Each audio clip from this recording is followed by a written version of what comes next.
আমি অনেক কষ্ট করে মনে করেন যে ওই ঘরটা দিছিলাম। আমি এক রাইতো শুয়ের বাড়ি, একটা রাইতো না। কেন?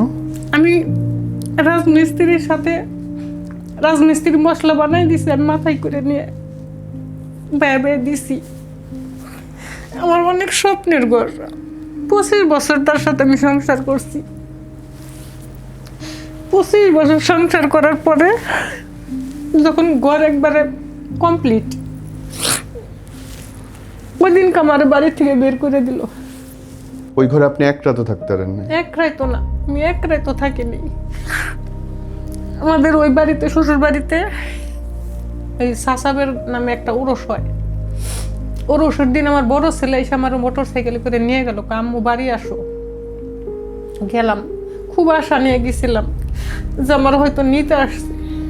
পরে যাওয়ার পরে রাত্রে ওর আব্বু এত খারাপ বিহেভ করলো আমার সাথে, কয়েকক্ষণই বার্তা বার করে দে, এই টাকাই নেটে নেওয়া কিসের জন্যে, আমি জায়গা দিব না। পরে আমার বড় ছেলে আমার বললো যে আম্মু চলে যাও। ওই রাত্রে আমি রিক্সায় আবার ব্যাক করে আসলাম বাবার বাড়ি। আমার ভিতরে যে কি কষ্ট, আমি যে কিনে পাইছে আছি উপর আল্লাহ জানে। আমি রেগুলার ঘুমের ওষুধ খাই, আমার চোখের অবস্থা দেখে বুঝতেছেন না। আমার এত ভাগ্য ভালো, আমার জন্মের পরে বাপ নাই। আমার মা দ্বিতীয় কাজ করছে, আমাদের নিয়ে যায় ওইখানে শতালো বাপ। আমার নিজের মায়ের পেটের মনে করে একটা ভাইও নাই, বোনও নাই। আমার মা ছাড়া এই দুনিয়ায় কেউ নাই, শুধু মা ছাড়া। মনে করেন যে টাকার মেশিন আছিলাম ওগো কাছে, আমি টাকার মেশিন। 2 বছর যাবৎ ওই যে ওর সাথে যে আমার খোলা তালাক হইলো না, আমি রাগ করে দিয়েছিলাম ডিপোজ দেওয়ার পর, পরে পারিবারিকভাবে খোলা তালাক হয়েছে। খোলা তালাক হওয়ার পরে আমার যে কাবিনের 3 লাখ টাকা, এই টাকাটা আমারে 50,000 টাকা ওই দালালে খাইছে, আর 2.5 লাখ টাকা আমি হাতে পাইছি। 2.5 লাখ টাকা দিয়ে আমার মেজো ছেলেটার আমি দুবাই পাঠাই। দুবাই যাওয়ার দিন ওর আমার কাছে ওই দিন টাকা ছিল না, আমার কাছে টাকা ছিল না। আমি সুদে করে একজনের কাছে 5,000 টাকা আনছি, আর আমার একটা নাক ফুলা চলি নাক ফুল বিক্রি করছি। বিক্রি করে ছেলেটা বুঝবার দিইনি যে আমার কাছে টাকা নাই। আমার কয় কি, কয় আম্মু আব্বুর কাছেও টাকা নাই, এসে তুমি এত কিছু কেনাকাটা করে দিলে থাক, তোমার যাওয়া লাগবো না, আমি একাই যাম এয়ারপোর্টে। পর আমি চিন্তা করলাম আমার ছেলে একলা যাবো এয়ারপোর্টে, এটা তো মেনে নিতে পারলাম না। পর আমি সুদে করে টাকা আনলাম, সুদে করে টাকা এনে তারপর আমি ওর এয়ারপোর্টে নিয়ে দিয়ে আসলাম। আমি একা, কেউ যায় না ওর সাথে, একা নিয়ে দিয়ে আসলাম। সেই ছেলে বিদেশ যায়, সেটা তার পরের দিন আমার নাম্বার ব্ল্যাক লিস্টে ফেলাইছে। আমরা যেটা করতেছি এটা পরক্রিয়া করতেছি, এটা আমরা পরক্রিয়া করতেছি, এটা আমরা বৈধ না, অবৈধ কিচ্ছু চাই না, শুধু আমার একটু স্বীকৃতি দিক। আমি আর ওর কাছে কিচ্ছু চাই না, আমি বাড়ি গাড়ি টাকা পয়সা কিচ্ছু চাই না, আমার শুধু একটু স্বীকৃতি দিক। আমি মারা গেলে যাতে আমি বলতে পারে মানুষজন যে অমুকের বউ, এই শুধু এই কথাটুকুই বলতেছে, আর কিচ্ছু না। আমার আর কিছু ইচ্ছা আমার নাই, টাকা পয়সা আমি কিচ্ছু চাই না, আমার শুধু একটু স্বীকৃতি দিক। আজকে যদি আমি মারা যাই, চিন্তা করেন বাপের বাড়ি হলো সৎ বাপ, এইখানে তুই আমার স্বীকৃতি দিতে চাস না, তাহলে আমার লাশটা কি রানিব? সেই আশায় পরে আমি মহিলা মানুষ, আমি এতগুলো টাকা কই থেকে দিব সপ্তাহে? এই ছেলেটা যার সাথে প্রেজেন্ট ওখানে আছে, এই ছেলেটা তখন ওর কাছ থেকে লোন নেওয়া বেশিরভাগ। এই ছেলেটা তখন কয় বলেছে আপনি এতগুলো কিস্তির টাকা কই থেকে দিবেন? পরে ও সব আমার ঋণ সাইরে দিল। রাগের সময় নিজেকে নিয়ন্ত্রণ করেন, যার সাথে ঝগড়া দূরে চলে যান, কিছুক্ষণ একা থাকেন, তারপর ঠিক করে নেন। এবং পারিবারিক কলহ কখনোই আদালত পর্যন্ত পৌঁছাইতে দিবেন না। আমরা চেষ্টা করছি ইতিবাচক কিছু করবার জন্য। আমাদেরকে সাবস্ক্রাইব করে পাশে থাকবেন আর লিখবেন কেমন লাগছে, কি দেখতে চান।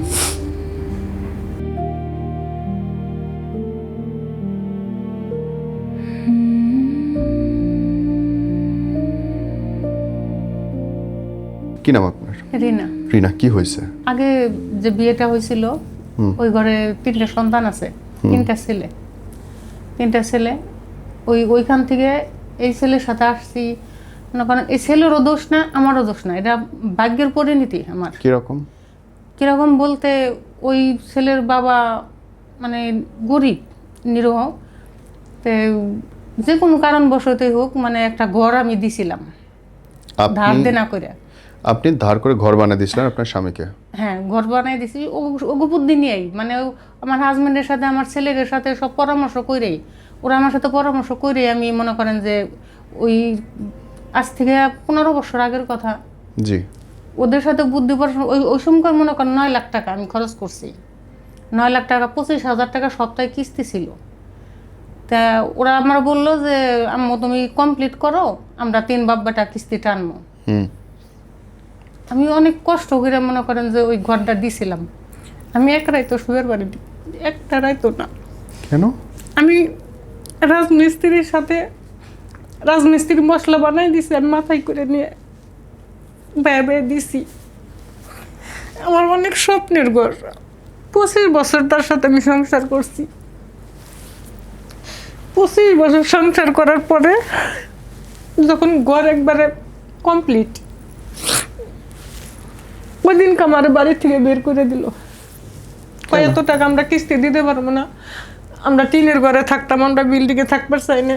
অথচ আমার সাথে কিন্তু বুদ্ধি পরামর্শ করে, তার সাথে বুদ্ধি পরামর্শ করে ছেলেকে নিয়ে বসে আমি কাজটা হাত দিছিলাম। পরে আমার বাবার বাড়ি চলে আসলাম। বাইর করে দিল এই শুধুমাত্র এই কথার উপরে যে আমি কিস্তি দিব না, টাকা দিতে পারবো না। ছেলেরাও বললো, ছেলের বাবা বলে দিল একই কথা, 3 বাপ বেটার একই কথা। ঠিক আছে, তাহলে এতদিন ধরে ঘর বানাইতেছি, তুমি তো একদিন থামাইলা না কেন? এতদিন থামাই নাই। এতদিন আমি এর কাছ থেকে 50,000, এর কাছ থেকে 1 লাখ, খালি কিস্তি। তাও বেশিরভাগই আমার ফ্যামিলির কাছ থেকে নিছি। ঠিক আছে, ওর ফ্যামিলির কাছ থেকে না, আমার ফ্যামিলির কাছ থেকে নিছি। নিয়ে নিয়ে ঘর টর সব কিছু কমপ্লিট করার পরে ওই ঘরে আপনি এক রাতও থাকতে পারেন না? এক রাইতো না, আমি এক রাইতো থাকিনি।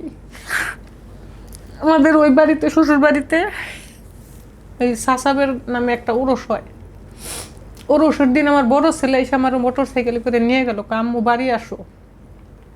গেলাম, খুব আশা নিয়ে গেছিলাম যে আমার হয়তো নিতে আসছে।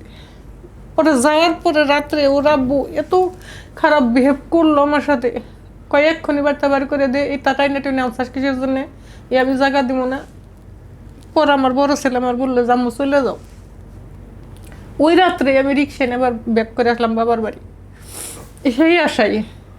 সেই আশায় পরে আমি মহিলা মানুষ, আমি এতগুলো টাকা কই থেকে দিব সপ্তাহে।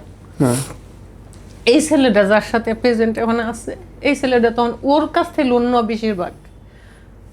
এই ছেলেটা তখন কয় বলেছে আপনি এতগুলো কিস্তির টাকা কই থেকে দিবেন। আর ওরও যে বাচ্চা কাচ্চা হইব না, ও আগে থেকে জানতো। পরে ও সব আমার ঋণ সাইরে দিল। আমার ঋণ সাইরে দিয়ে ও আমার বিয়ে করলো। আচ্ছা, মানে আপনার ওই হাজবেন্ড ডিভোর্স দিয়ে দিল আপনার? আমি ডিভোর্স দিয়ে দিছি। আমার সাথে খারাপ বিহেভ করলো, আমি ডিভোর্স দিছি। কিন্তু এইটা কেমন কথা? আপনি তার জন্য বাড়ি বানাই দিতেছেন আপনার বাচ্চার জন্য, হাজবেন্ডের জন্য, আর তারা আপনার সেই ঘর থেকে বাইর করে দিবে শুধু কিস্তির জন্য? আমি আরো কি করছি এগুলো শুনলে পর আপনার গায়ের লোম দাঁড়াই যাব। এই হাজবেন্ডের কাছে আসার পরে ও যখন বিয়ে করে মানে নিয়ে আসলো, ও অনেক ভালো ছেলে, মিথ্যা কথা বলবো না। এখন যে আছে অনেক ভালো ছেলে, ভদ্র ছেলে। ও জীবনে কোনোদিন কোনো বাজে আড্ডায় নাই, কোনোদিন একটা পান খায় না, একটা সিগারেট খায় না, কোনো নেশা জাতীয় কোনো কিছু না। অনেক ভদ্র, এক রাস্তার একই ছেলে। বাহ, দেখতেও খুব সুন্দর, মাশাআল্লাহ, সবকিছুই ভালো, ওর সবকিছুই ভালো। কিন্তু ও আমার সাথে লাস্টে যে বেইমানিটা করলো, এই বেইমানিটা আমি সহ্য করে পারি নাই। উনি তো আপনার কিস্তিও মাফ করে দিয়েছে, টাকাও মাফ করে দিয়েছে। 19 লাখ টাকা দিছে, মিথ্যা কথা বলবো না। ওরে বাপ রে, 19 লাখ টাকা দিয়ে আমার বিয়ে করছে ও। উল্টা আপনাকে দিছে? হ্যাঁ, আমাকে দিছে। 19 আমাকে লাখ? দিয়ে ওই ঘরের ওই যে বিল্ডিং যে দিছি আমি, ওই বিল্ডিং এর ঋণ ও ক্লিয়ার করে দিয়ে তারপর আমার বিয়ে করছে। মাই গুড গড। ঠিক আছে, কিন্তু এই কথাটা কিন্তু ওই আমার হাজবেন্ড এবং কি আমার 3 সন্তান স্বীকার করে না। আপনার মার কাছ থেকে সন্তানরা কেমনে যায়? সন্তানরা কেন মুখ ফিরে স্বীকার নিল? করে না। এই যে 12 বছর যাবত আমি এখানে আসছি, এই 10 বছর পর্যন্ত মনে করেন যে আমাদের ফোন করে আম্মু 2,000 টাকা লাগবো, আম্মু 5,000 টাকা লাগবো, এই ছেলেটা দিত। অথচ ওই ছেলেগুলো আপনাকে ঘর থেকে বাইর করে দিছে? হ্যাঁ, এই ছেলেগুলোই। আবার টাকাও চাইতেছে আপনার কাছে? হ্যাঁ, টাকা আমার কাছে টাকাও চায়। আপনার কি পাইছে তাইলে? মনে করেন যে টাকার মেশিন আসছিলাম ওগো কাছে, আমি টাকার মেশিন। 2 বছর যাবত ওই যে ওর সাথে যে আমার খোলা তালাক হইলো না, আমি রাগ করে দিয়েছিলাম ডিভোর্স দেওয়ার পরে পারিবারিকভাবে খোলা তালাক হয়েছে। খোলা তালাক হওয়ার পরে আমার যে কাবিনের 3 লাখ টাকা, এই টাকাটা আমারে 50,000 টাকা ওই দালালে খাইছে, আর 2.5 লাখ টাকা আমি হাতে পাইছি। 2.5 লাখ টাকা দিয়ে আমার মেজো ছেলেটার আমি দুবাই পাঠাই। দুবাই যাওয়ার দিন ওর আমার কাছে ওই দিন টাকা ছিল না, আমি সুদে করে একজনের কাছ থেকে 5,000 টাকা আনছি, আর আমার একটা নাকফুল আসলে নাকফুল বিক্রি করে ছেলেটা বুঝবার দেনি যে আমার কাছে টাকা নাই। আমার কয় আম্মু আব্বুর কাছেও টাকা নাই, এসে তুমি এত কিছু কেনাকাটা করে দিলে থাক, তোমার যা লাগবো না, আমি একাই যাবো এয়ারপোর্টে। পর আমি চিন্তা করলাম আমার ছেলে একলা যাবো এয়ারপোর্টে, এটা তো মেনে নিবে পারম না। পর আমি সুদে করে টাকা আনলাম, এনে তারপর আমি ওর এয়ারপোর্টে নিয়ে দিয়ে আসলাম। আমি একা, কেউ যায় না ওর সাথে, একা নিয়ে দিয়ে আসলাম। সেই ছেলে বিদেশ যায়, সেটা তার পরের দিন আমার নাম্বার ব্ল্যাক লিস্টে ফেলাইছে। এই যে গত মাসের 5 তারিখে দেশে আসছে, আমার একবারও ফোন দেয় নাই। আপনার পেটের ছেলে? হ্যাঁ, আপন ছেলে? আমার পেটের ছেলে।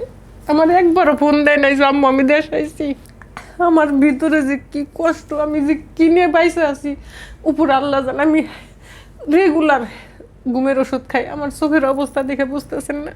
আমি সকালে কি খাই, দুপুরে যদি কেউ আমার জিজ্ঞেস করে আমি বলতে পারি না যে আমি কি খাইছি। মানে স্মৃতিশক্তি আমার শেষ, এখন আর স্মৃতিশক্তি বলতে আমার কিচ্ছু নাই। আমি অনেক দিন যাবো তো আপনার খুঁজতেছি, পাই না।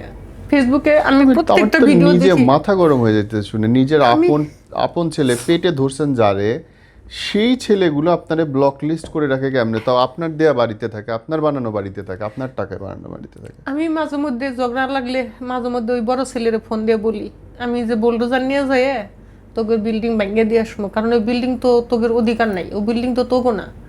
বিল্ডিং এখন যে প্রেজেন্ট আমার হাজব্যান্ড, ওর নামটা তো তোগো না। রাগের মাথায় বলি, আবার মাথা ঠান্ডা হয়ে যায় যে থাক রয়েছে, তাও তো আমার ছেলেরা এমন করে বই না, আমি জীবনে শুনিনি জানেন। আমার এত ভাগ্য ভালো, আমার জন্মের পরে বাপ নাই। আমার মা দ্বিতীয় কাজ করছে, আমাদের নিয়ে যায় ওইখানে শতালো বাপ। আমার নিজের মায়ের পেটের মনে করে একটা ভাইও নাই, বোনও নাই। আমার মা ছাড়া এই দুনিয়ায় কেউ নাই, শুধু মা ছাড়া। তো যাই হোক, যেভাবে দিন কাটাইবার লাগছিলাম আলহামদুলিল্লাহ। কিন্তু এই যে 2 বছর যাবত যে ও আমার সাথে বেইমানিটা করলো, আমি ওর কাছে টাকা পয়সাও চাই না, ওর কাছে আমি বাড়ি গাড়িও চাই না। ও আমার বিপদের সময় যে পাশে দাঁড়াইছে আলহামদুলিল্লাহ, আমি তাতেই খুশি। তো আমার হলো কথা হলো, ওরে আমি যে এখনো ওইখানে বসে ওর সাথে কথা বললাম যে তোমার কাছে আমি টাকা পয়সাও চাইতেছি না, বাড়ি গাড়িও চাইতেছি না, কিচ্ছু চাইতে না, শুধু একটু স্বীকৃতি। আমারে শুধু একটু স্বীকৃতি দাও, যাতে আমি মারা গেলে পরে আমার মানুষ কইবার পারে যে অমুকের বউ অমুকের জায়গায় মাটি দেবো। আমি এটা মানে মনে একটা শান্তি নেই মনের পারি যে ওই জায়গাটা আমার মাটি হইব, শুধু এইটুকের জন্যে। কি করছে?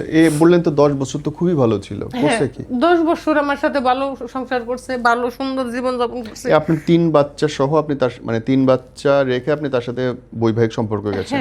কোনো স্বাভাবিক বা জেনারেল মানুষ তো এই বিয়েটাই একসেপ্ট করবে না, কিন্তু সে তো আপনাকে সম্মানের সাথেই রাখছে। আপনি বললেন ফ্যামিলি সবাই মাইনে নিছে, সবাই অ্যাকসেপ্ট করছে। মনে করেন যে ওই যে ওর একটু সমস্যা, ওর সমস্যার কারণে সবাই মাইনে নিছে। মাইনে নেওয়ার পরে এখন মনে করেন 10 বছর তো সে আপনাকে যত্নে রাখছে। হ্যাঁ, 10 বছর আমরা আলাদা ছিলাম, ওর ফ্যামিলির থেকে আলাদা ছিলাম।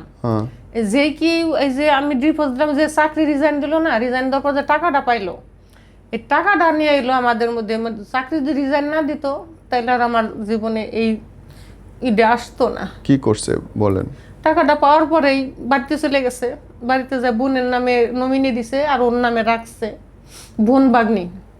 ওর দুনিয়া একদিকে আর বোন বাগনি একদিকে। তাই আমারও যে তুই হাতে করে আনলি, আমার পর তোর কোনো দায়িত্ব নাই। আজকে যদি আমি মারা যাই, চিন্তা করেন বাপের বাড়ি হলো সৎ বাপ, এইখানে তুই আমার স্বীকৃতি দিতে চাস না, তাহলে আমার লাশটা কি রানিব? স্বীকৃতি দিতেছে না মানে আপনাকে বউ হিসেবে বলে না? এনি মানুষের কাছে বলে, কিন্তু হয়তো আমাদের খোলা তালাক হয়েছে না, তালাকের পরে তো সে আবার আসছে। এইটুক বুঝি নাই, কবে খোলা তালাক হয়েছে? 2 বছর আগে বললাম যে পেনশনের টাকা পাওয়ার পরে। পেনশনের টাকা পাওয়ার পরে আপনাকে তালাক দিছে? আমি তালাক দিছিলাম। আমি তালাক দেওয়ার পরে মানে রাগ করে যে বোনের নামে টাকা রাখছে, আমি ওর ওয়াইফ, নমিন থাকবো, আমি থাকবো, তাই না?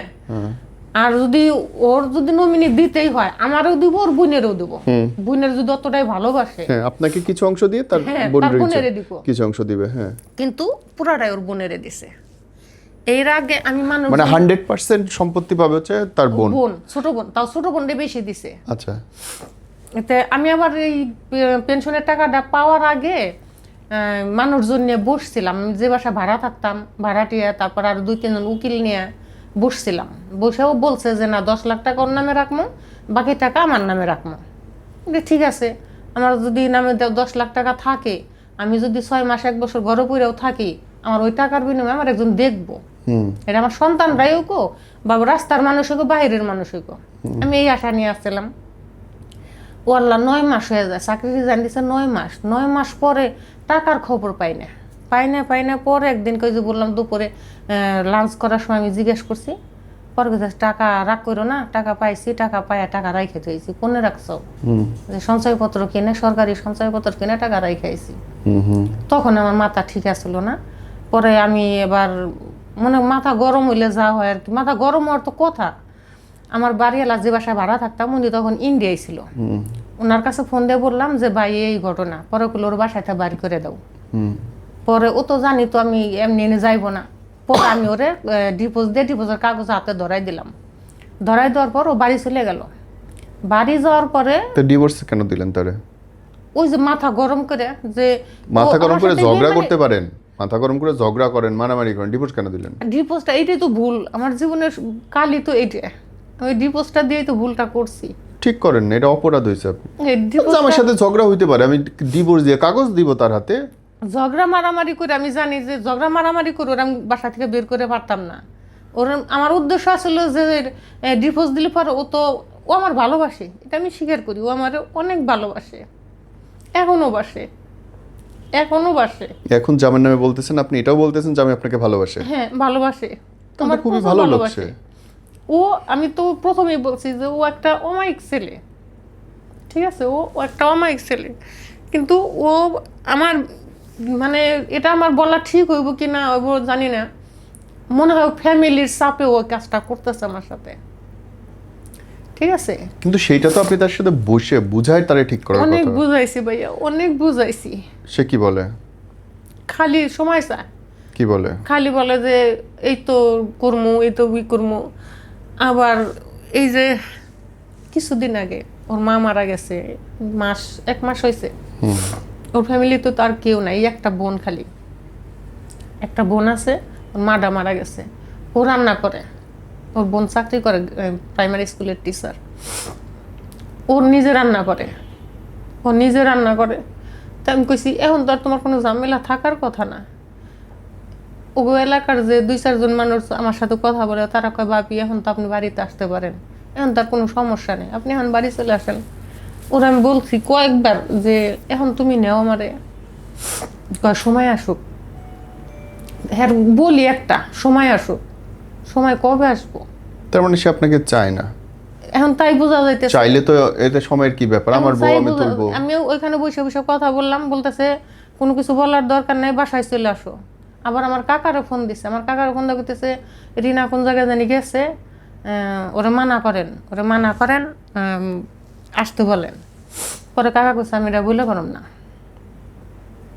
পরে কাকা আমার ফোন দিয়ে বলতেছে যে তুমি এইটা তো আমি বুঝলাম যে আপনার হাজবেন্ড ওয়াইফের ঝামেলা যে কোনো কারণে হইতে পারে, দিন শেষে তো তারা আবার এক হয়ে থাকবে। সে যদি আপনাকে ভালোবাসে তাহলে তারা তো কথা কিছু না। ভালোবাসলে আমি বউ ঘরে নিয়ে আসবো না কেন? তুমি দূরে আসো, আমি তোমার জন্য কাঁদতেছি, এটা তো ভালোবাসা না? ভালোবাসি, এটা আমি বুঝি।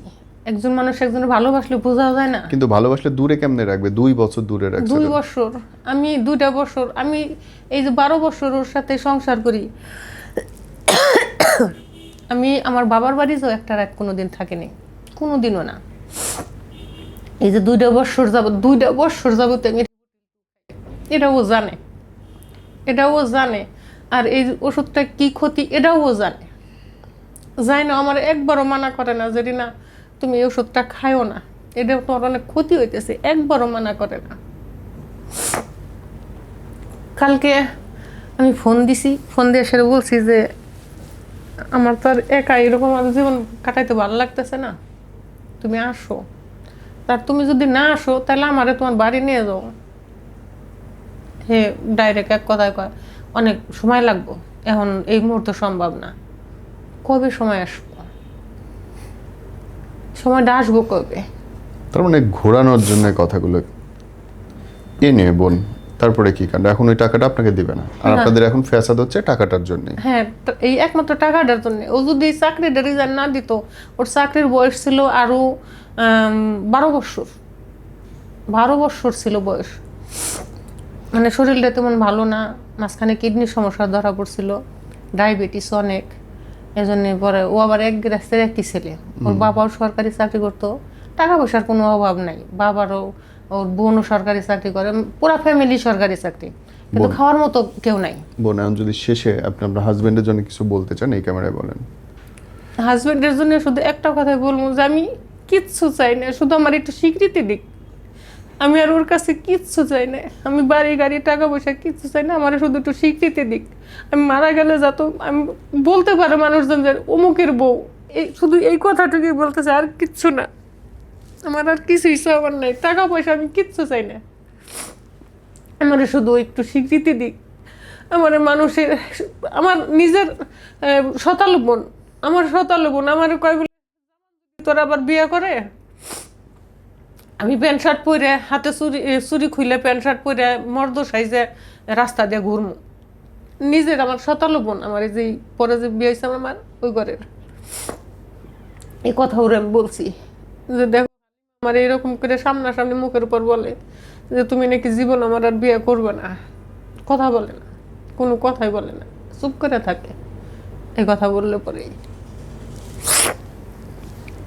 এখন একমাত্র আপনার কাছে আমি আইছি এই কারণে যে যে কোনো বিনিময়ে আমি একটু হেল্প চাই। কারণ দেখেন আমার মা ছাড়া আমার আর কেউ নাই। আজকে যদি এখানেও যদি আমি মারা যাই, দেখা হলাম এখানেই মারা যাই, আমার কিরা নিব? আমার হাজব্যান্ড এখন নাই ধরা চলে। আমরা যেটা করতেছি এটা পরক্রিয়া করতেছি, এটা আমরা পরক্রিয়া করতেছি, এটা আমরা বৈধ না, অবৈধ। তাইলে আমি মারা গেলে পরে তো ও আমার নামও নিব না। মারা গেছে গেছে, বাপ তো শতালো বাপ, আমার মায়ের পেটে একটা ভাইও নাই, বোনও নাই, তাইলে আমার নিব ডাকে। ছেলেরা তো যার যার মতো লাপাত্তা, তাহলে আমি কই যা দাঁড়াম? আমার কিরা নিব? মানুষের, প্রত্যেকটা মানুষের একটা ঠিকানা থাকে, যে মারা গেলে ওই জায়গা আমার কবর দিব। আমার তো কোনো ঠিকানাই নাই। বেয়ারিশ হিসেবে আমার মাটি হইব, আমার কোনো ঠিকানা আছে? রাগে যে একটা মানুষের কি হইতে পারে এটা আপনারা শুনলেন। সো রাগের সময় নিজেকে নিয়ন্ত্রণ করেন, যার সাথে ঝগড়া দূরে চলে যান, কিছুক্ষণ একা থাকেন, তারপরে ঠিক করে নেন। এবং পারিবারিক কলহ কখনোই আদালত পর্যন্ত পৌঁছাইতে দিবেন না। আমরা চেষ্টা করছি ইতিবাচক কিছু করবার জন্য। আমাদেরকে সাবস্ক্রাইব করে পাশে থাকবেন আর লিখবেন কেমন লাগছে, কি দেখতে চান।